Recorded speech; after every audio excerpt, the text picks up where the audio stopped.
Hi, dears.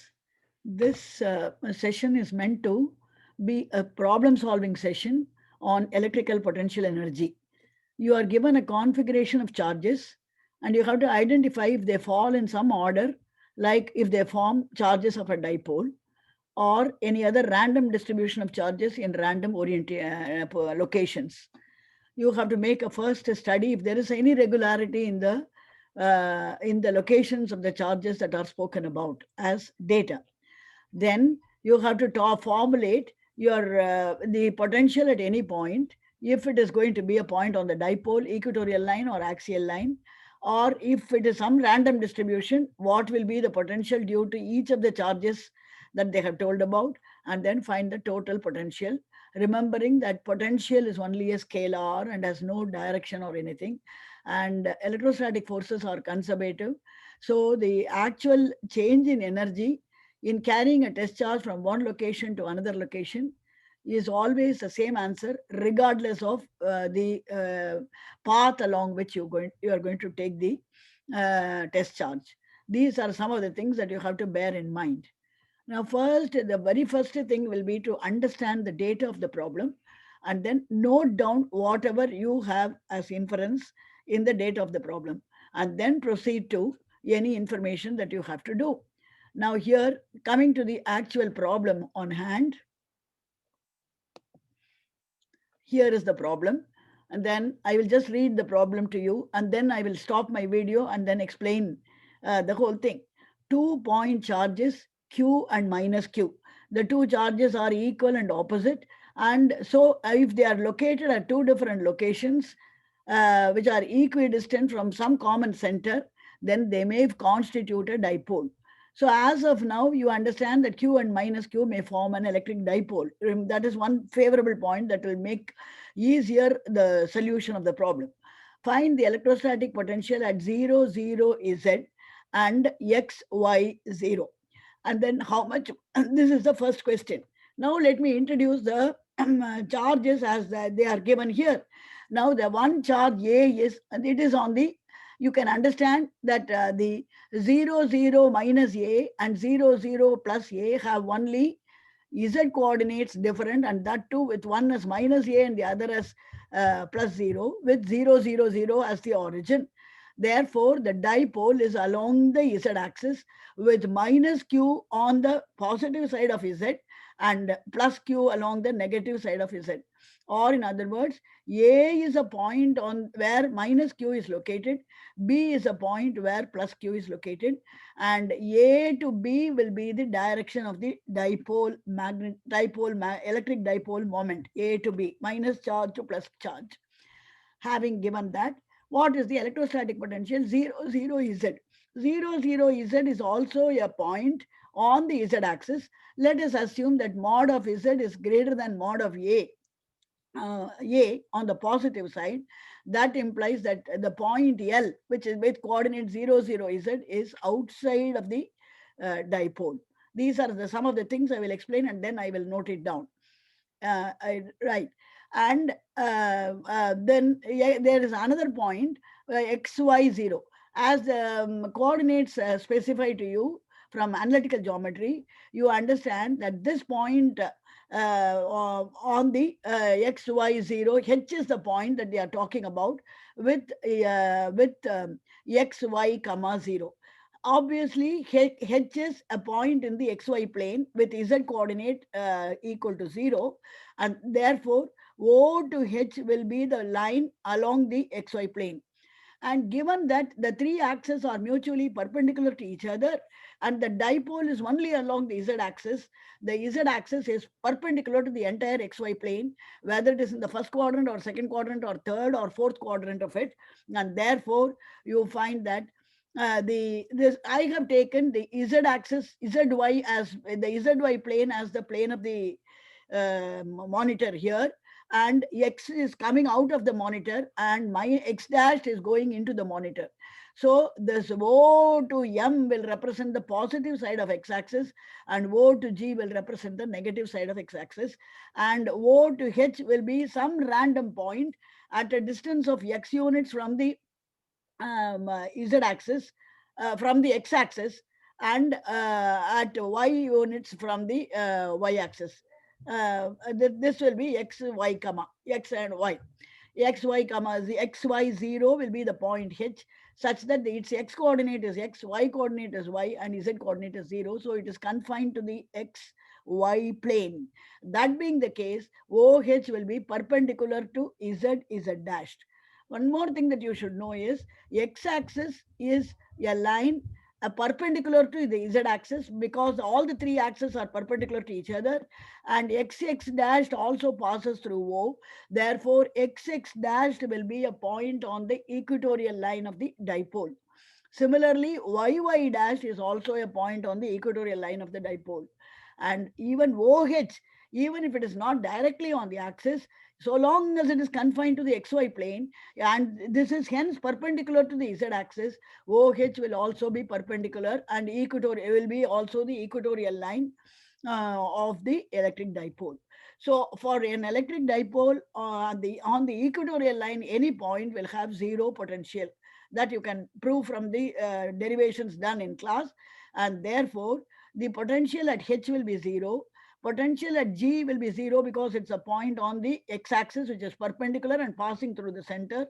And potential at G will be zero, potential at M will be zero, potential at X will be zero. Potential at L alone will not be zero because it's a point on the axial line.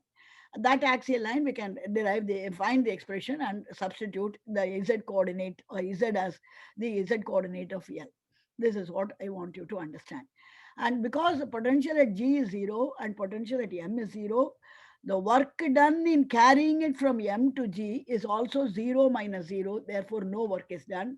And they are asking one question, whether it is dependent on the path instead of being taken on the x-axis. If they are taken in some other circuitous path, what will be the result? Your answer should be very categorically, it is path independent because electrostatic force is conservative, and therefore the potential at M minus potential at G times the test charge will be the energy of the test charge, and that will be equal to 0. This is what you have to understand in the first three subdivisions that we are talking about. I'll go through the problem once again after all this explanation that I have given. And okay.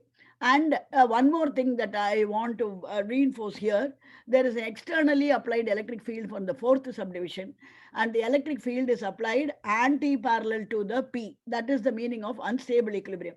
When is a dipole said to be in unstable equilibrium? The dipole is said to be in unstable equilibrium if it is placed with its P, small p, dipole moment anti-parallel to E. Because minus q, A to B is dipole moment, E will be along the green line that I have shown from bottom to top.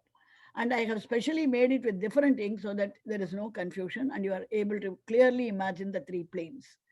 This is the thing of the problem. I want to work it out here and then continue with the solution. Right, now I will off my video and then go on to the solution of the problem. Look at this.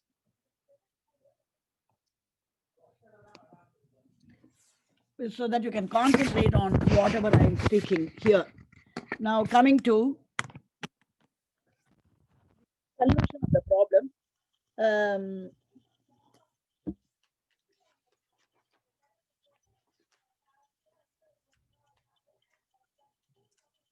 So as I have explained in the diagram before, here you can imagine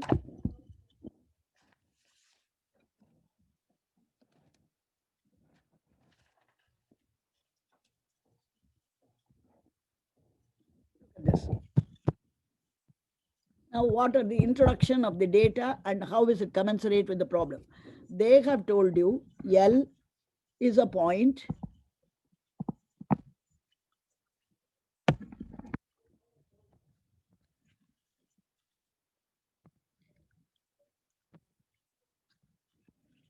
L is a point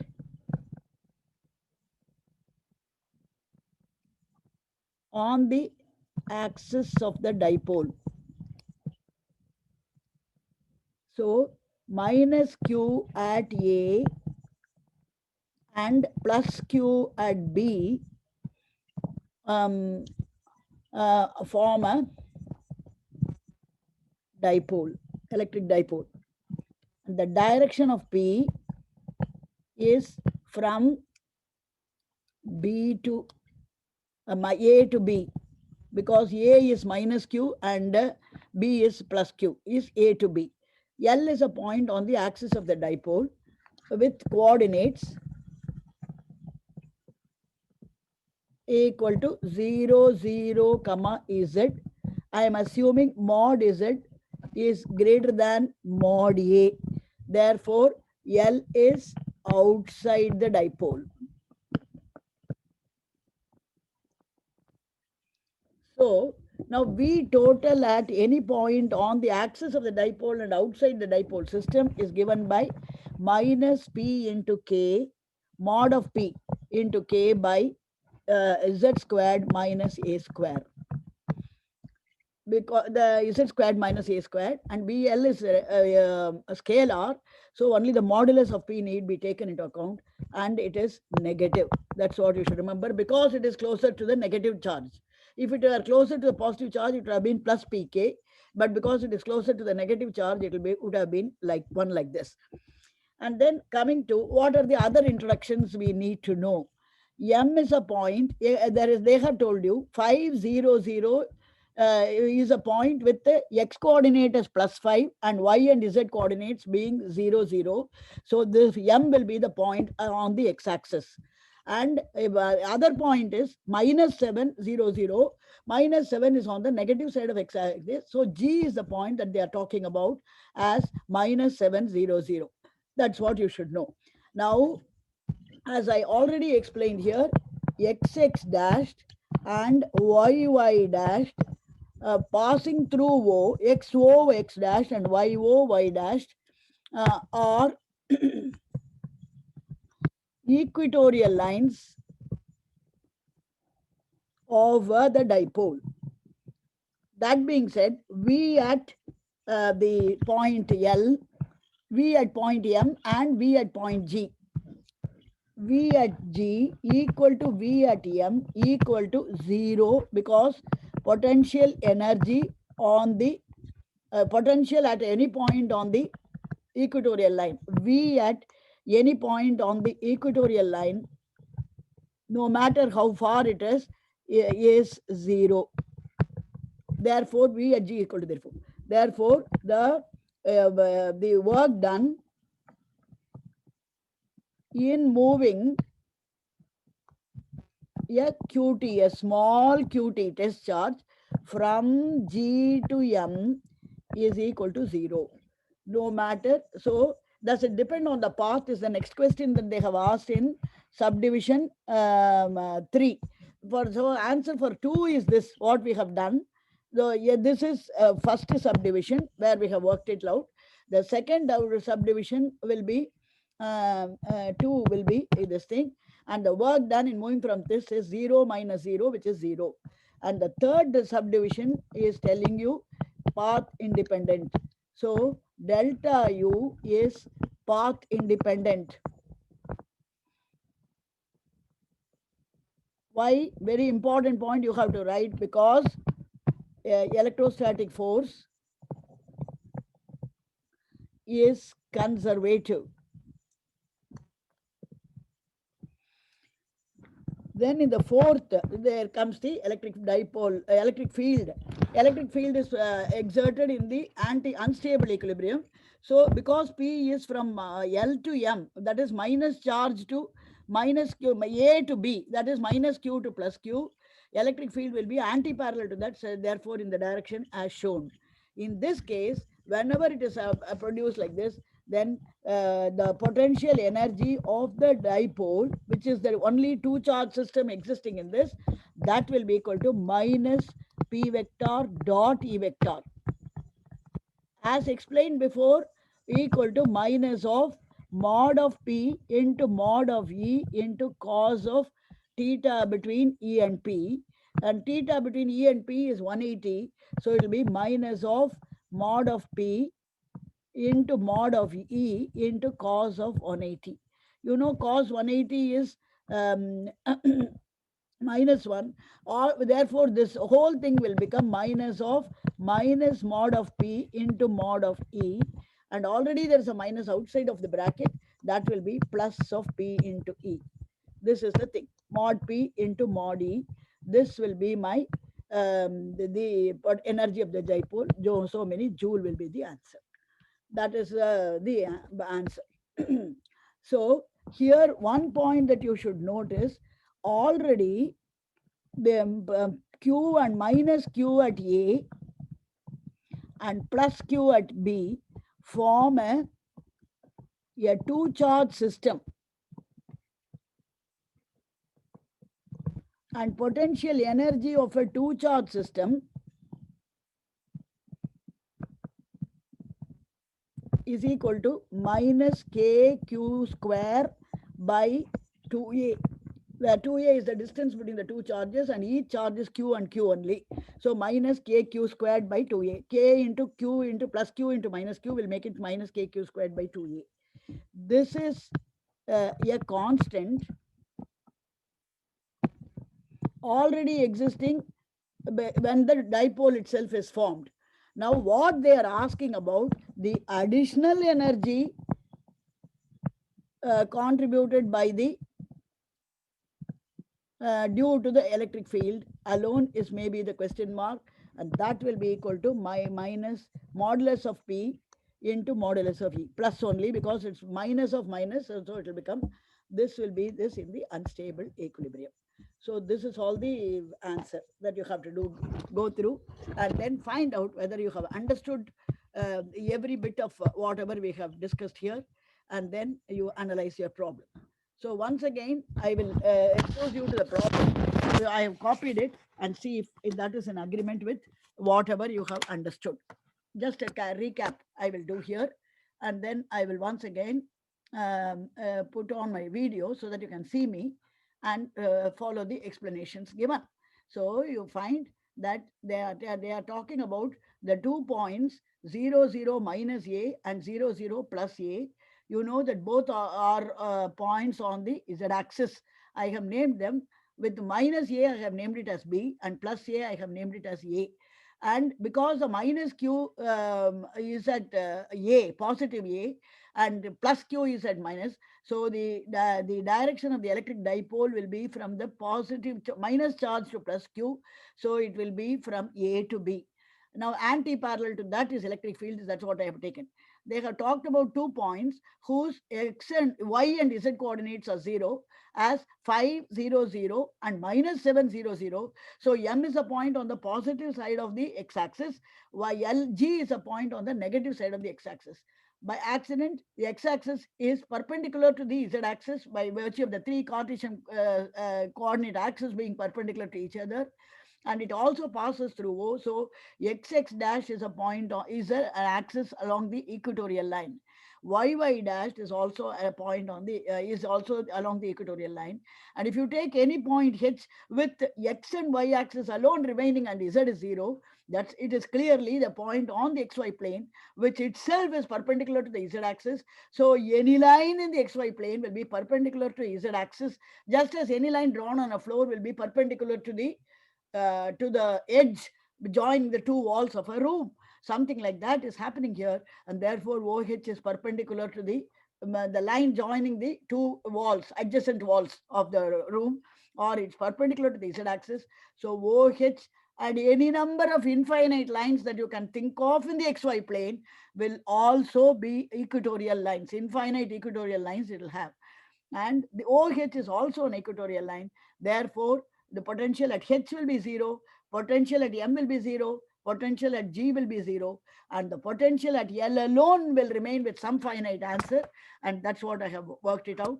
And when electric field is applied in the unstable configuration, P dot E with a minus sign will be the expression for the energy of the dipole, and the angle between, in the dot product you have to take the cos of the angle between the two of them. Here the cos angle is cos 180, which is minus 1, so it becomes plus 1, and so on. This is the explanation. You just go through that. If you have any questions or doubts, you can please come back in the remarks that you make. Thank you for your cooperation.